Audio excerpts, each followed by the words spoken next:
If you'll think about signing this thing. Thank you. Thank you, sir. We report every spill. You know, Ms. Beckman right there, you're through, but I'm just telling you that, we report every spill, so it's there for you to find. Thank you, sir. And that is how I found out. That's good. Why they went to war with the Union. And in that statement, they say it's about slavery and the retention of slavery and the expansion of slavery. I'm sorry, Mr. George, your time's up. That has not come up for vote. We don't have another meeting until January. We won't have a meeting the end of this month because of Christmas, and we have not received proper documentation to put that item on the agenda, so that's where we stand right now. I'm just here to provide you with. I'm sorry, that's fine. We'll read this, and you know, your time's up. If you have any questions, my phone number's on there. So Okay. feel free to call me. Thank you. Thank you.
doesn't people have? Name so that we can get back to you. You have 3 minutes to speak to us, so come forward, please, state your name.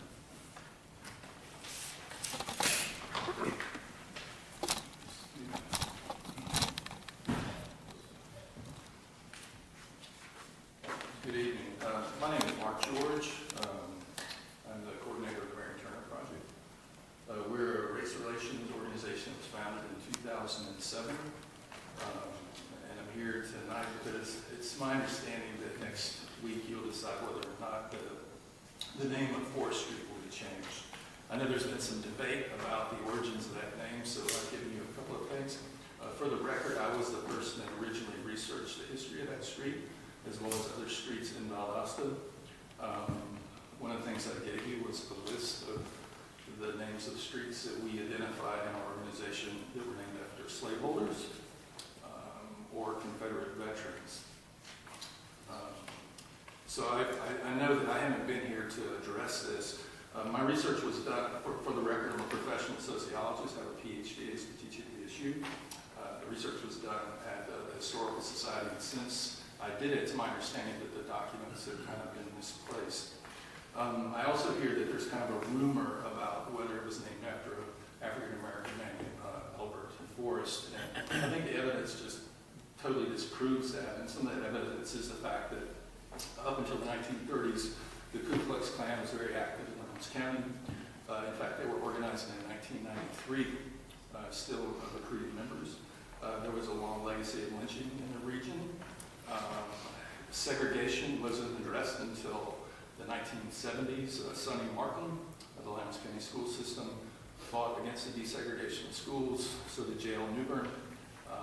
The Lowndes County system lost over $300,000 of federal funding, and that revenue being gone is what really motivated them to desegregate.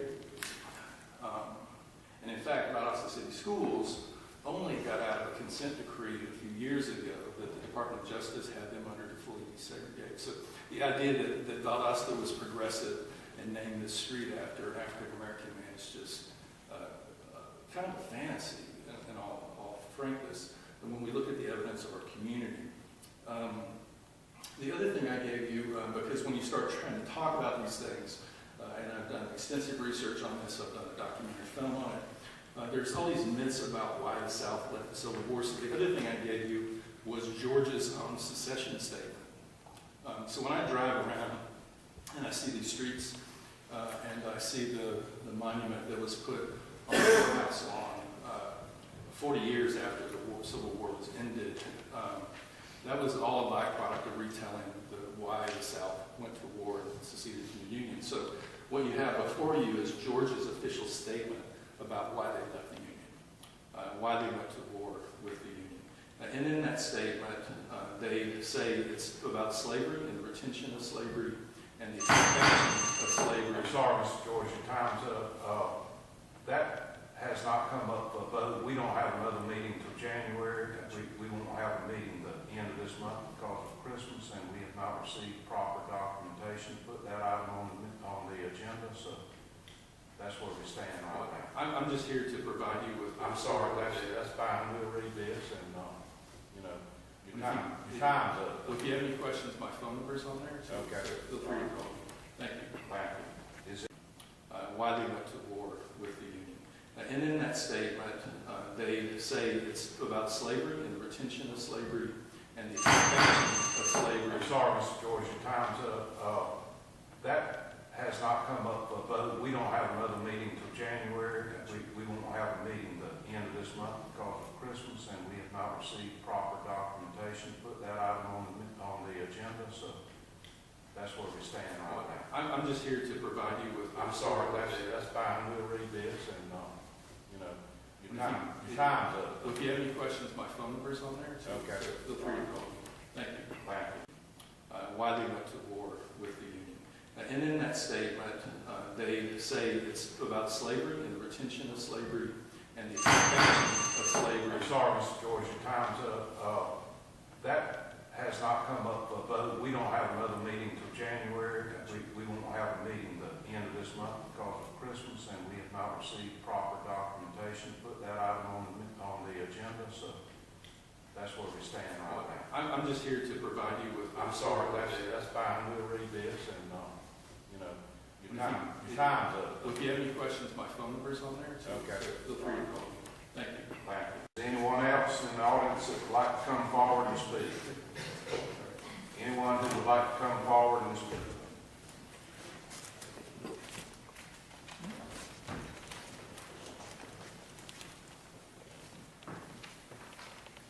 I'd let George speak first.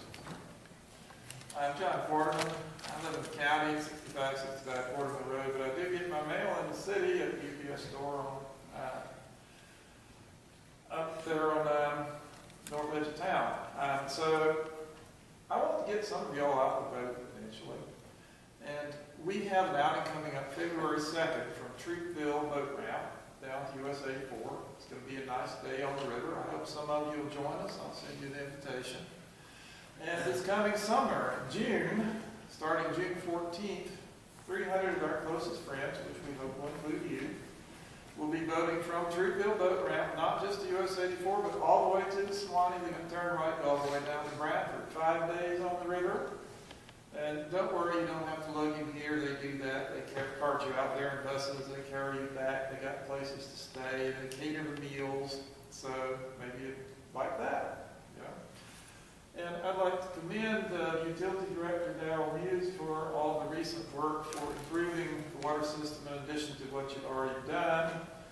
We have seen there is still room for improvement. The specific thing I would like to mention is there's always an interesting time finding out what happened. And it doesn't have to be like that.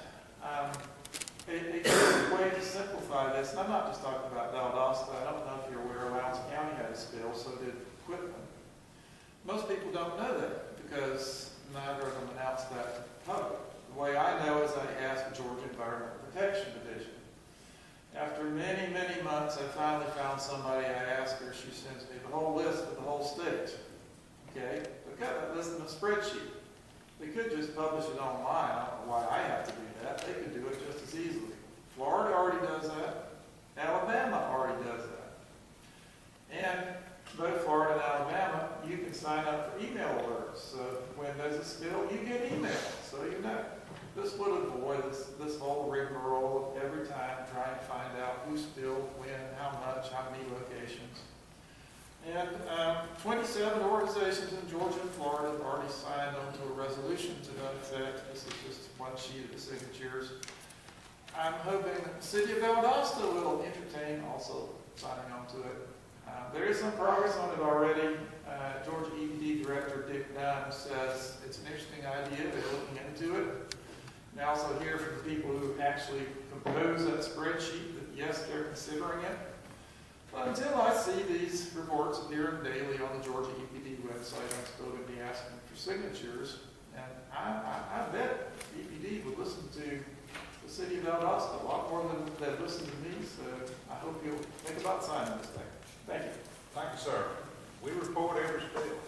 You know, Ms. Beckman right there, you're through, but I'm just telling you that we report every spill, so it's there for you to find. Thank you, sir. And that is how I found out. That's good. I hope you'll think about signing this thing. Thank you. Thank you, sir. We report every spill. You know, Ms. Beckman right there, you're through, but I'm just telling you that we report every spill, so it's there for you to find. Thank you, sir. And that is how I found out. That's good. I hope you'll think about signing this thing. Thank you. Thank you, sir. We report every spill. You know, Ms. Beckman right there, you're through, but I'm just telling you that we report every spill, so it's there for you to find. Thank you, sir. And that is how I found out. That's good. All right. Are there any other, anyone else who would like to come forward and speak? George Foster Ryan, 500405, Valdosta, Georgia. I personally thank Mark George for coming forth because he did a lot of research when there was controversy concerning the renaming of Barbara Park.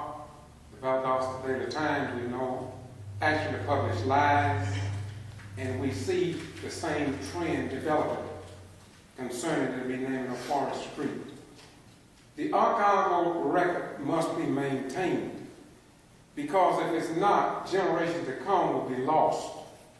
And that is why we have a Bible, because somebody maintained the record. I maintain the record because I have documented the young man at Antioch Church. We have always had black people in opposition to black people and what was best for black people. We had blacks that stood against themselves being free. So we are used to that. But I would like to say that the Barber Park, all that documented, major portions of it was in the Lake Park Post. Many of you may have forgotten it. The Valdosta Daily Times did an extremely sorry job of publishing what took place, but I got it documented. I got it better documented than CNN, or 60 Minutes or 48 Hours. And so it will be with Forest Street. I have also given you all, I mentioned to you, you Google the renaming of streets in honor of President Barack Obama. You will see cities across this nation giving that honor to the first black man. My grandparents died and never got the opportunity to even vote for a black president. And so I want to leave this with you. If it is not renamed, it's not really a problem, in my humble opinion, because we know that greater mayors, greater councilmen will come forth regardless of what the ordinance say today, and they will change it. Some people thought that black people would never be able to sit in a restaurant, never be a police officer, never be in the Congress or the Senate or local governments. But by the grace of God, truth prevailed. And tomorrow, truth will prevail again. And so I'm asking you all, regardless of what your ordinance is, ordinances can be changed if you really want to do it. Hollywood, Florida, Google it and see what they did. Not blacks. Black and white came together. Because when it comes down to what is just and right, skin color serves no purpose in the eyes of my God. Thank you. Is there anyone else in the audience who would like to speak?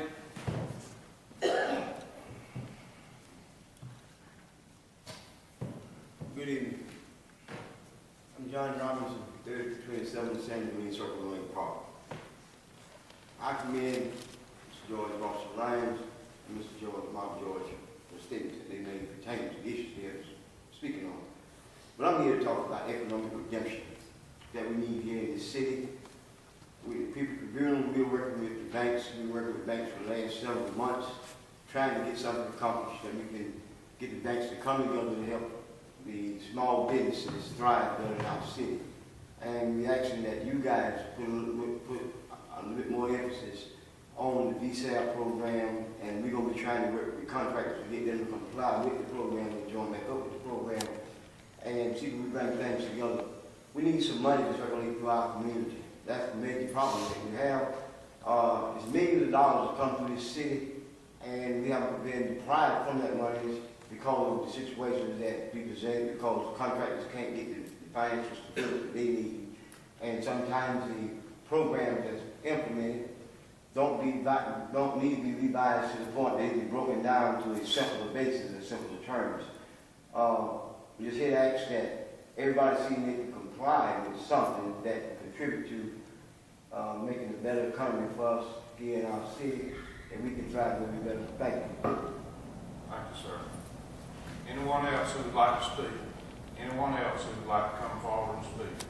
Come forward and state your name.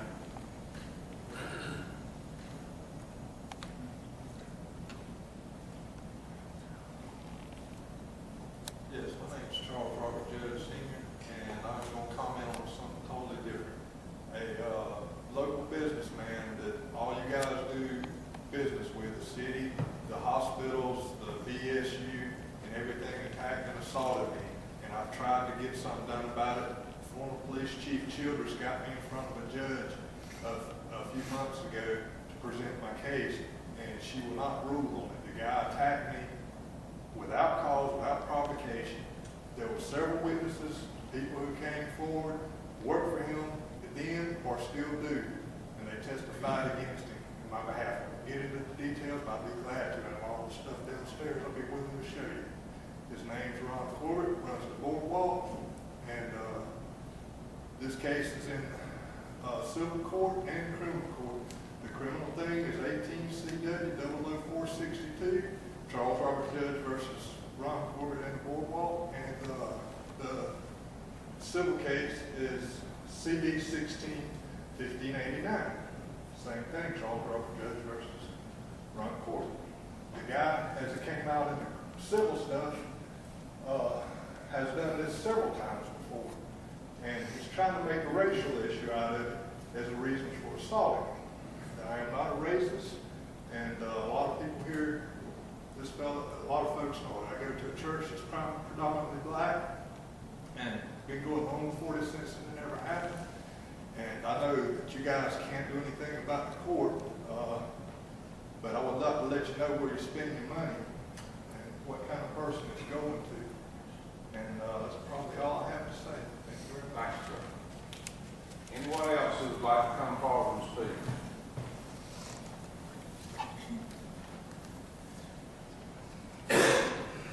Good evening. My name is Mr. Jasper Norwood, Serenity Church here in Augusta, Georgia, under the pastorship of Bishop Jerry Williams. I'm speaking on behalf of the People's Tribunal and the change of forestry.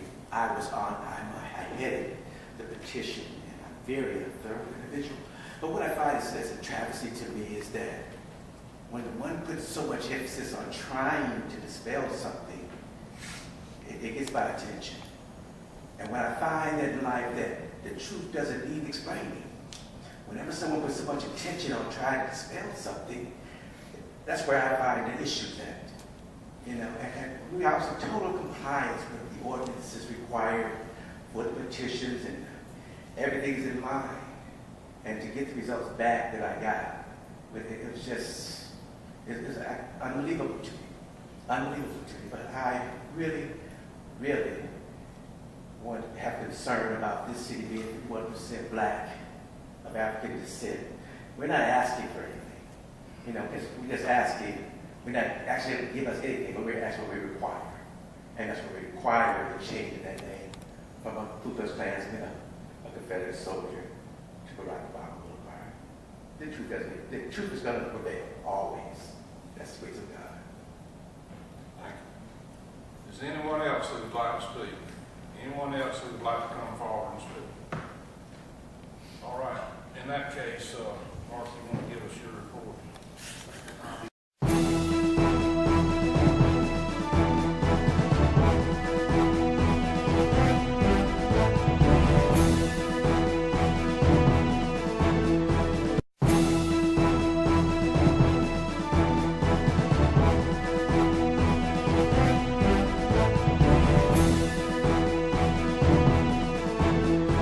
Greetings. This is the Getto Free Press, and I'm George Boss Rhines, a social media guy. And as you know, my motto is we report what others ignore. Today is Tuesday, October the 16th, 2018. I have been waiting for the mainstream news media in South Georgia to report about a Valdosta police officer being arrested for DUI.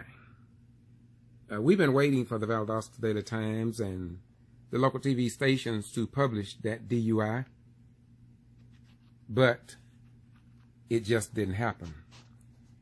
And so, believe me, I received an anonymous phone call from someone in the police department who want Valdosta to move forward and not backwards.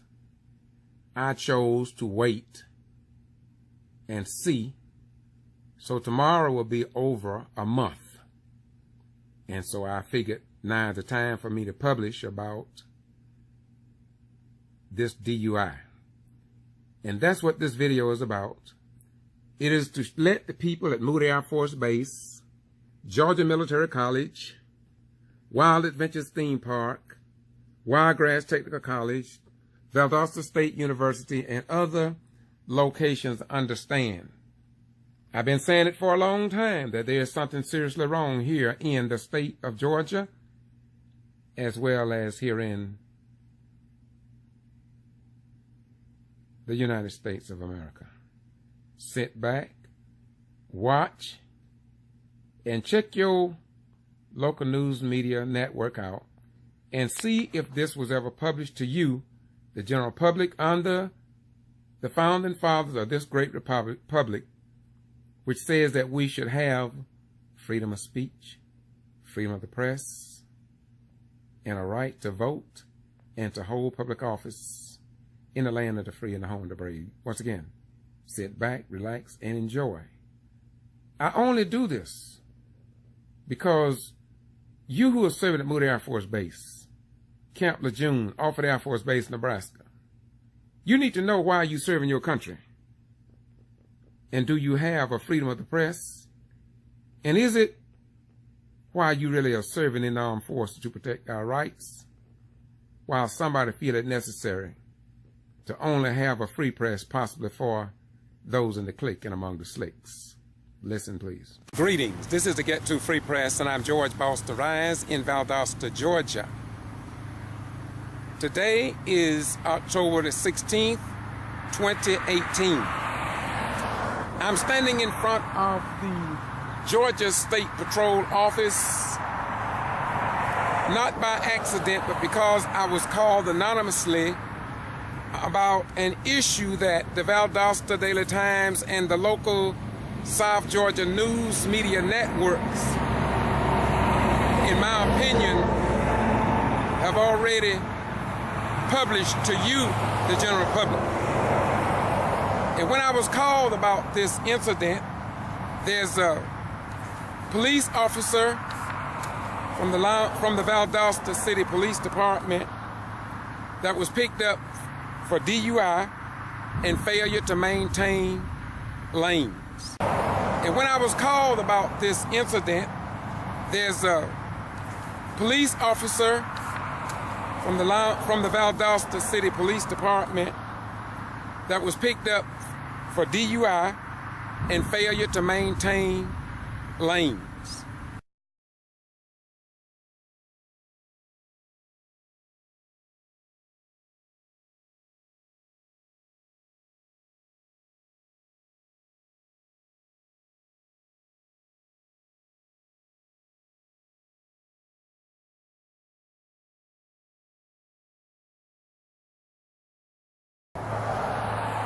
I just want to bring that to your attention, and I want you to understand, first of all, that I thank the anonymous person that called me about this DUI that dealt with a Valdosta police officer.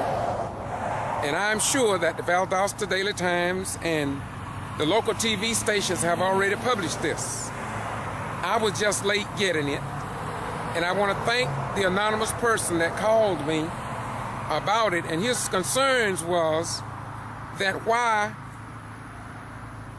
this was not news. I said to him, it has already been published because we are a metro city, and the people that publish the news want the general public informed. And so I asked him to go back and check the news media outlets and the newspapers, because I was 100% certain that this information has already been published to the citizens in Valdosta, Lowndes County, and the state of Georgia. I also would like to commend the Georgia State Patrol Post for following the letter of the law, not hiding it, not covering it up, not taking the individual home, because they would not have taken you home.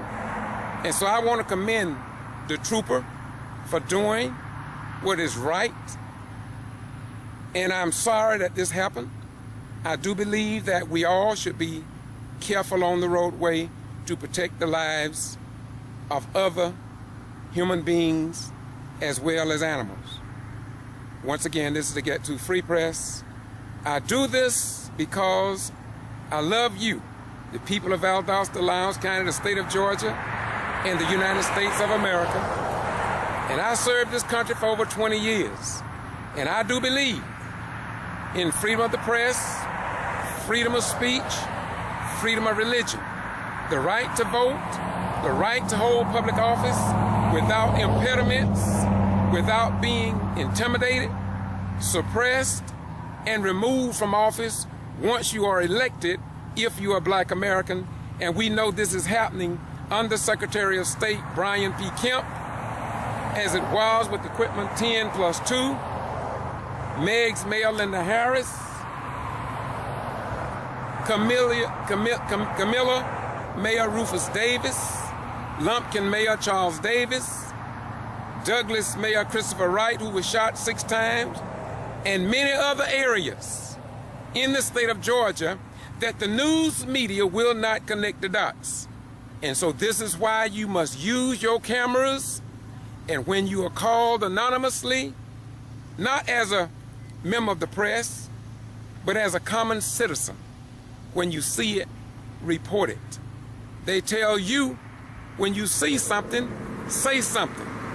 Well, this trooper saw something and he took action. And this is what it's all about under our form of government. Once again, this is not fake news, and I want to thank the anonymous caller, the both of them that called me, and I went, I checked, and whoop, there it is. St. John 8:32 says, and ye shall know the truth, and the truth shall set and make you free.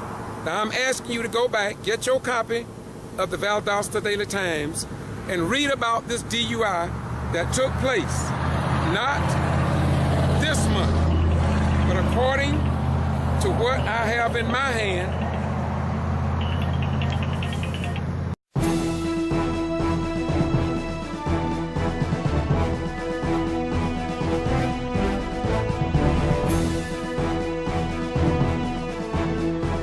September the 16th, 2018. Peace be unto you. Bye-bye. Be gone.